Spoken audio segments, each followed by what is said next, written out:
السلام علیکم سر۔ سر وہ کوئی ایسا تضاد بیان کریں گے آپ کے مرزا جہلمی کے جو ماننے والے ہیں وہ اس سے کوئی سیکھ سکیں یا سبق حاصل کر سکیں یا سمجھ سکیں وہ بات؟ الحمدللہ رب العالمین الصلاۃ والسلام علی رسول اللہ۔ یہ بہت ہی ایک اچھا سوال کیا ہے، اور اس کے بارے میں کچھ کہنے سے پہلے اتنا کہہ دوں کہ ایک دو صاحب نے یہ بھی کہا کہ بھئی آپ مرزا جہلمی کہتے ہیں، تو مرزا جہلمی سے ہمیں پتہ نہیں چل پاتا کہ کن صاحب کا ذکر ہے۔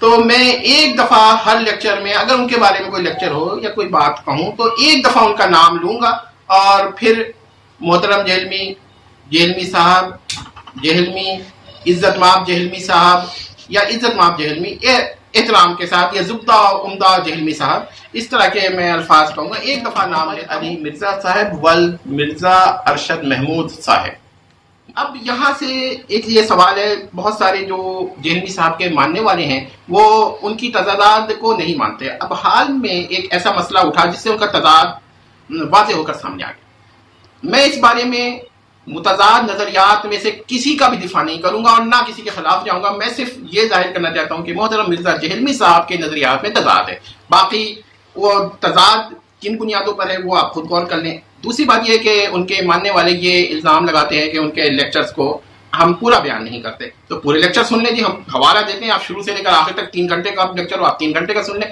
میں نے صرف حوالہ دینا ہے، خود فیصلہ کریں۔ میں اپنی طرف سے صرف ایک بات ہے، اشرف جلالی صاحب نے واقعہ فدق اس میں یہ بیان کیا کہ سیدہ فاطمہ رضی اللہ تعالی عنہا سے طلب فدق کا مسئلے میں خطا ہوئی، اور اس پر ایک اختلاف اور آرا کا بحث شروع ہو گئی۔ ہم نے اس پہ کوئی رائے نہیں دینی، ہم نے صرف اتنا کہنا ہے کہ جہلمی صاحب نے پہلے تو اشرف جلالی صاحب کے بارے میں کہا بیڑا غرق تیرا، یہ جملہ میرا نہیں جہلمی صاحب کا ہے، تو اس کا مطلب ہے کہ ان کا موقف واضح ہو گیا کہ ان سے کوئی خطا نہیں ہوئی۔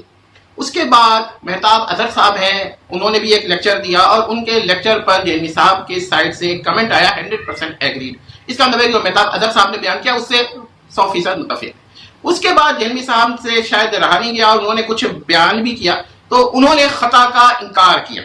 میں نے اس مسئلے پہ کوئی تبصرہ نہیں کرنا، لیکن جب سیدہ فاطمہ رضی اللہ تعالی عنہا سے کوئی خطا نہیں مانتے جہلمی صاحب اور بڑے سخت تبصرے کرتے ہیں، تو پھر یہ سوال یہ ہوتا ہے کہ لیکچر 88A اور 88B جس میں انبیاء سے خطاؤں کا ذکر کیا ہے انہوں نے، تو آپ مجھے بتائیں کہ پھر اس کو ہم کس کھاتے میں رکھیں؟ یعنی کہ سیدہ فاطمہ رضی اللہ تعالی عنہا سے انہوں نے خطا تسلیم نہیں کی، تو رسول اللہ کی سے 4 خطائیں انہوں نے بیان کروا دی ہیں، آپ ان کے لیکچر سنیں۔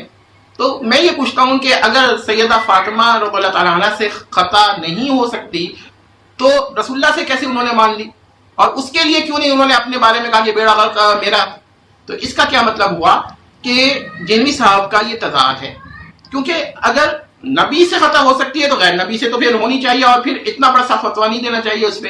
اور اگر غیر نبی سے خطا نہیں ہو سکتی یا کسی بات میں آپ اتنے متشدد ہیں کہ بیڑا غرق تیرا بھی بول رہے ہیں، تو پھر نبی کے لیے تو اور متشدد ہونا چاہیے۔ اور سخت تشدد کا لفظ میرا مطلب سخت اور اصولی موقف کے معنوں میں ہے، کوئی تشدد کا لفظ ایکسٹریمزم کے معنوں میں نہیں ہے۔ تو میرا مطلب یہ کہ آپ یاد رکھیے کہ جہلمی صاحب کا تضاد ہے کہ نہیں، کہ انبیاء سے تو وہ خطا مان لیتے ہیں، بلکہ اشرف جلالی صاحب نے جب خطا کی نسبت جو ان کے نزدیک خطا ہے اس کی نسبت جب حضرت آدم کے خطا پر دی، تو انہوں نے ایک اور موقف پیش کیا کہ خطا سے پہلے وعید ہونی چاہیے۔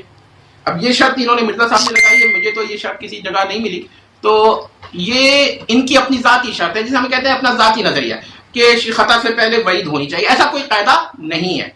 لیکن میں یہ پوچھتا ہوں کہ جب سیدہ فاطمہ سے آپ کوئی خطا نہیں مانتے تو پھر آپ کا 88A اور 88B جو 2 لیکچرز ہیں جو انبیاء سے خطا کو بیان کر رہے ہیں، ان کا کیا حال ہوگا؟ وہ تو پھر بڑی گستاخی ہوئی نا۔ اگر میں اشرف جلالی صاحب کی کوئی دفاع نہیں کرتا، اور نہ میں اس مسئلے میں یہ کہتا ہوں کہ اشرف جلالی صاحب حق پر ہیں، نہ یہ کہتا ہوں نہ حق پر ہیں، اشرف جلالی صاحب جانے اور ان کا مسئلہ جانے، اور جہلمی صاحب جانے اور جہلمی صاحب کا مسئلہ جانے۔ میں صرف یہ کہتا ہوں کہ اگر سیدہ فاطمہ سے آپ خطا نہیں مان سکتے تو ان کے والد رسول اللہ صلی اللہ علیہ وسلم سے آپ خطا کیسے مان لیتے ہیں؟ اور پھر سورہ فتح کی جو تشریح کی ہے یا جو مانے احمد صاحب بریلوی نے کیا، اس پہ وہ اعتراض اگر ان سے اختلاف ہے تو پھر آپ مجھے بتائیں کہ اس کو تضاد نہ کہیں تو کیا کہیں؟